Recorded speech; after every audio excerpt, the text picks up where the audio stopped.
Hello all. Today we are going to discuss about the point of indifference or the range of earnings. So what is this indifference point? Indifference point or level refers to the level of EBIT at which the EPS remains same irrespective of different alternative financial plans. അതായത് നമ്മൾ fund allocate ചെയ്യുമ്പോൾ നമ്മളിപ്പോൾ capital structure build-up ചെയ്യുമ്പോൾ നമുക്ക് different plans ഉണ്ടായിരിക്കും. അപ്പോൾ plan 1 എന്ന് പറയുന്നത് ലിക്വിഡിറ്റി മാത്രമായിരിക്കാം. പ്ലാൻ 2 എന്ന് പറയുന്നത് ഇക്വിറ്റി പ്ലസ് ഡെപ്റ്റ്. പ്ലാൻ 3 ഇക്വിറ്റി പ്ലസ് ഡെപ്റ്റ് പ്ലസ് പ്രിഫറൻസ് ഷെയർസ്. അങ്ങനെ പല പ്ലാൻസും ഉണ്ടായിരിക്കാം.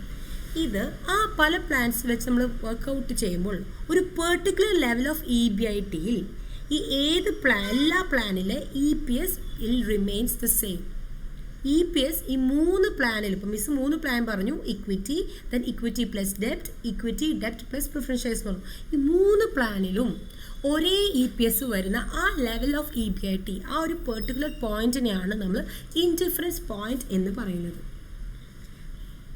So that we can understand that the EPS will remain same for different mixes of debt and equity. അതിനെ നമ്മൾ എന്ത് പറയുന്നു? ദ ഇൻഡിഫറൻസ് പോയിന്റ് എന്ന് സൂചിപ്പിക്കുന്നു. ഇനി നമുക്ക് കിട്ടുന്ന എക്സ്പെക്റ്റഡ് ഏർണിങ്സ് ഇൻഡിഫറൻസ് പോയിന്റിനേക്കാളും കൂടുതലാണെങ്കിൽ which means the EPS will increase and it is an advantages position to the equity shareholders. അതായത് നമ്മൾ ഈ ഡെറ്റ് ഫണ്ട്സിനെ ഫിനാൻഷ്യൽ ലിവറേജ് കൊണ്ടുവന്നിട്ട് അത് നമുക്ക് ഫേവറബിൾ ആണ്, അതുകൊണ്ടാണ് EPS കൂടിയതാണെന്ന് അർത്ഥം. But at the same time, if the expected earnings are lower than the point of indifference level, what will happen?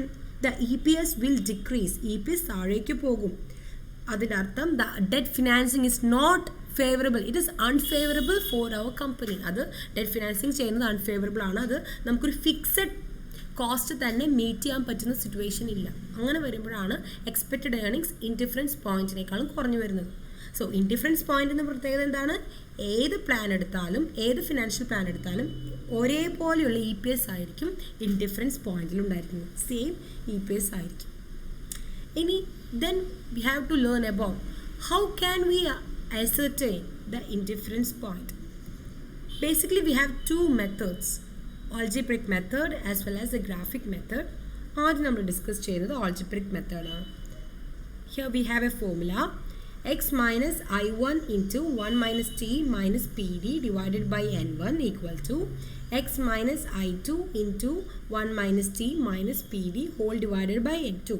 And here the x stands for the EBIT at indifference point, I1 stands for interest in plan 1, T stands for tax rate, PD stands for preference dividend, N1 stands for the number of equity shares in plan 1, and I2 stands for interest in plan 2, and N2 stands for the number of equity shares in plan 2. ഒരു problem നമുക്ക് discuss ചെയ്യാം.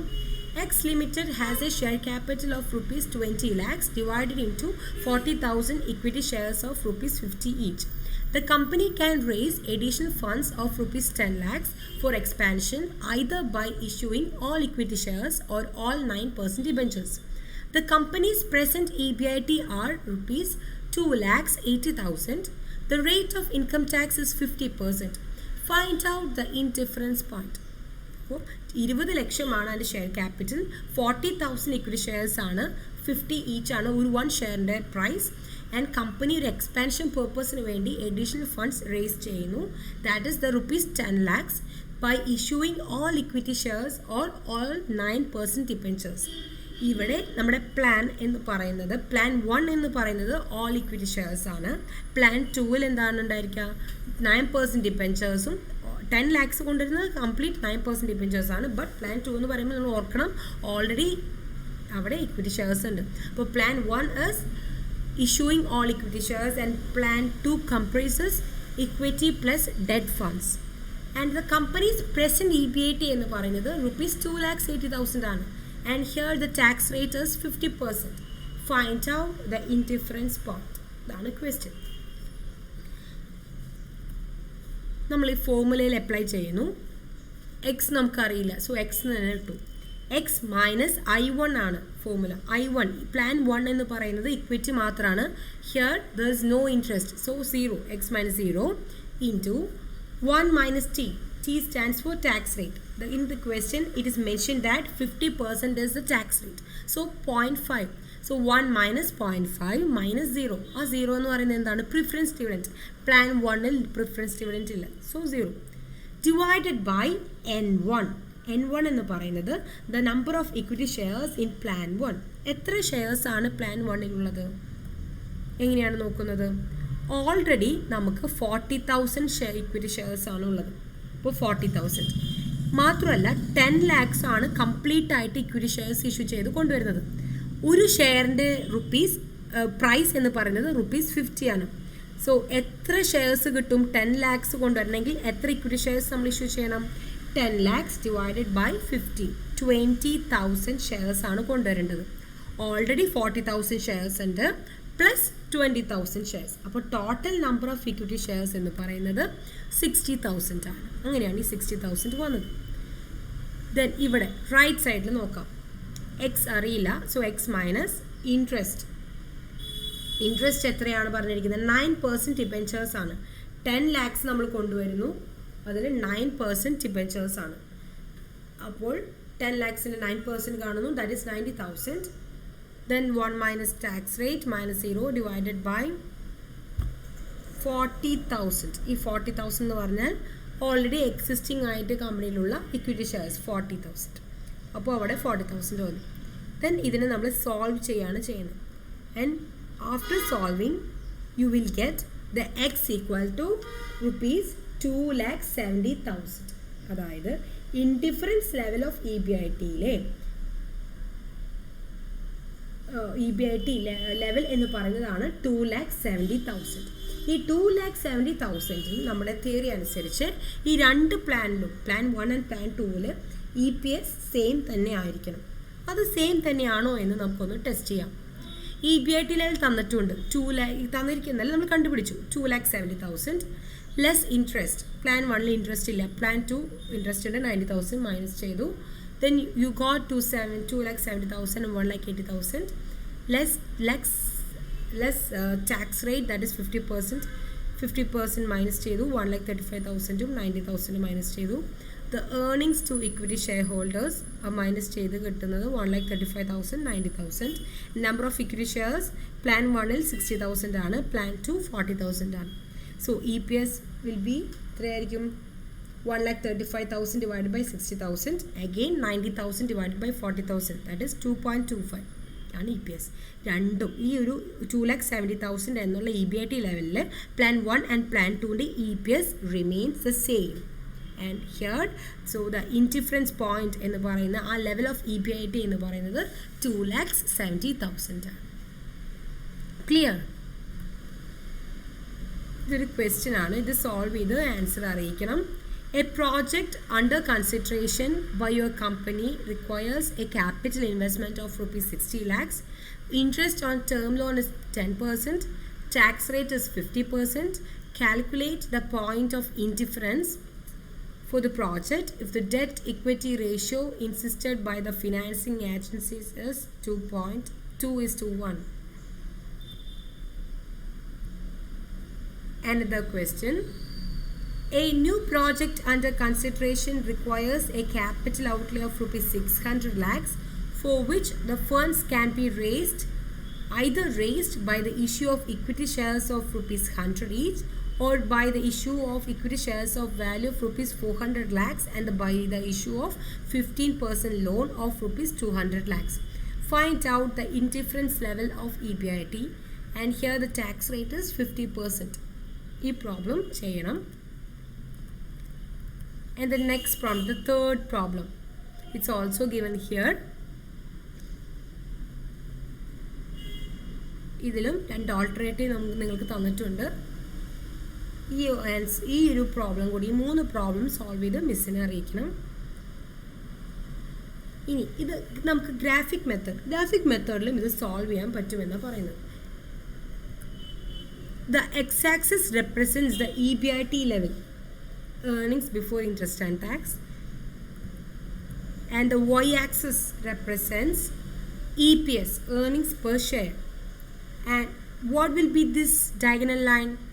It shows the equity. ഈ plan 1 equity മാത്രമാണെങ്കിൽ അത് ഇങ്ങനെയായിരിക്കും ഇരിക്കുക. കാരണം EBIT 0 ആകുമ്പോൾ EPS 0 ആയിരിക്കും. കാരണം ഇവിടെ നമുക്ക് വേറെ ഫിക്സഡ് പേയ്മെൻറ്റ്സ് ഒന്നുമില്ല. സോ അറ്റ് 0 ലെവൽ EBIT ഇല്ല. 0 ലെവൽ EBIT ആണെങ്കിൽ ഇക്വിറ്റി ലൈൻ ബിഗിൻ ചെയ്യുന്നത് ആ ഒരു 0 ലെവലിൽ തന്നെയായിരിക്കും. EPSും അവിടെ 0 ആയിരിക്കും. കാരണം അവിടെ വേറെ ഒരു ഫിക്സഡ് കോസ്റ്റ് നമുക്കൊന്നും മീറ്റ് ചെയ്യാൻ തന്നെയില്ല. അത് ഇക്വിറ്റി മാത്രമേ ഉള്ളൂ. അതുകൊണ്ടാണ് EBIT 0 ആകുമ്പോൾ EPSും പ്ലാൻ 1 അനുസരിച്ച് ഇക്വിറ്റി മാത്രമാണെങ്കിൽ അത് 0 ആയിരിക്കുന്നത്. ദെൻ പ്ലാൻ 2 ഡെറ്റ് ഫണ്ട്സും കൂടി ഇൻക്ലൂഡ് ചെയ്തിട്ടുള്ളതാണെങ്കിൽ it will begin from below the current EBIT level. EBIT ലെവലിനേക്കാളും താഴേക്ക് പോകാം. കാരണം എന്തുകൊണ്ടാണ്? നമുക്ക് ഈ പ്ലാൻ 2 എന്ന് പറയുന്നത് ഡെറ്റ് ഫണ്ട്സും കൂടി ഇൻക്ലൂഡ് ചെയ്തിട്ടുള്ളതാണ്. അപ്പോൾ നമുക്കവിടെ എന്തായാലും ഫിക്സഡ് ചാർജസ്, ഇൻട്രസ്റ്റ് എമൗണ്ട് എന്തായാലും ഉണ്ടായിരിക്കും. അപ്പോൾ നമുക്ക് current earnings before interest and tax earnings ഇല്ലെങ്കിൽ കൂടി നമുക്ക് ഇൻട്രസ്റ്റ് പേയ്മെൻറ്റ് നമുക്ക് മീറ്റ് ചെയ്യേണ്ടതായിട്ട് വരും. അപ്പോൾ EPS നെഗറ്റീവ് ആയിരിക്കും, ലോസ് ആയിരിക്കും. ഇപ്പോൾ നമുക്ക് ഏർണിങ്സ് 0 ആണ്, ബട്ട് 10% ഇൻട്രസ്റ്റ് കൊടുക്കണമെങ്കിൽ നമുക്കിപ്പോൾ ഒരു 10 lakhsൻ്റെ 10% ഇൻട്രസ്റ്റ് കൊടുക്കണമെങ്കിൽ നമുക്കവിടെ എന്താണ്, അവിടെ ഒരു ഇൻട്രസ്റ്റ് എമൗണ്ട് വരുന്നുണ്ട്. 1 lakh ഇൻട്രസ്റ്റ് എമൗണ്ട് അവിടെ വരുന്നുണ്ട്. അതുകൊണ്ട് പക്ഷേ അത് നമുക്ക് നമ്മുടെ ഏർണിങ്സ് ഇല്ല, അതിപ്പോൾ നെഗറ്റീവ്. അപ്പോൾ EPS എന്ന് പറയുന്നത് നെഗറ്റീവ് ആയിരിക്കും. അതുകൊണ്ടാണ് ഈ സെക്കൻഡ് പ്ലാൻ ഡെറ്റ് ഇൻക്ലൂഡ് ചെയ്തിരിക്കുന്ന ഡെറ്റ് ഫണ്ട്സിൻ്റെ പ്ലാൻ താഴെയിൽ നിന്ന് സ്റ്റാർട്ട് ചെയ്യുന്നത്. ആൻഡ് ഈ ലൈൻ, ഈ ഡെറ്റ് ഫണ്ട്സ് ഇൻക്ലൂഡ് ചെയ്ത line go up and at some point it intersect the equity ലൈനിനെ ഇൻ്റർസെക്റ്റ് ചെയ്യുന്നു. ആൻഡ് ആ ലൈൻ അതാണ്, ആ ഒരു പെർട്ടിക്കുലർ പോയിൻ്റ് ആണ് ദ ഇൻഡിഫറൻസ് പോയിന്റ്. ഇത് രണ്ടും ഇൻ്റർസെക്റ്റ് ചെയ്ത് വരുന്ന ലൈനിന് നമ്മൾ ഇൻഡിഫറൻസ് പോയിന്റ് എന്ന് പറയും. ആദ്യം ഈ ഡെറ്റ് പ്ലാൻ നമുക്ക് എപ്പോഴും അതിൽ നിന്ന് കിട്ടുന്ന റിട്ടേൺ EPS ആ ടൈമിൽ താഴെയായിരിക്കും, ഇക്വിറ്റിനേക്കാൾ ലോവർ ആയിരിക്കും. ബട്ട് ഇൻഡിഫറൻസ് പോയിന്റ് കഴിഞ്ഞിട്ട് നമ്മൾ ഡെറ്റ് ഫണ്ട്സ് യൂസ് ചെയ്യുമ്പോൾ അവിടെ നിന്ന് ബാക്കി വരുന്ന ഈ ഏർണിങ്സ് എന്ന് പറയുന്നത്, എക്സ്പെക്റ്റഡ് ഏർണിങ്സ് എന്ന് പറയുന്നത് കൂടുതലായിരിക്കും. നമ്മൾ പറഞ്ഞു if the expected earnings is greater than the indifference point it is favourable situation ആണ്. EPS വിൽ ഇൻക്രീസ് എന്ന് പറഞ്ഞിരുന്നു. EPS here it is increasing.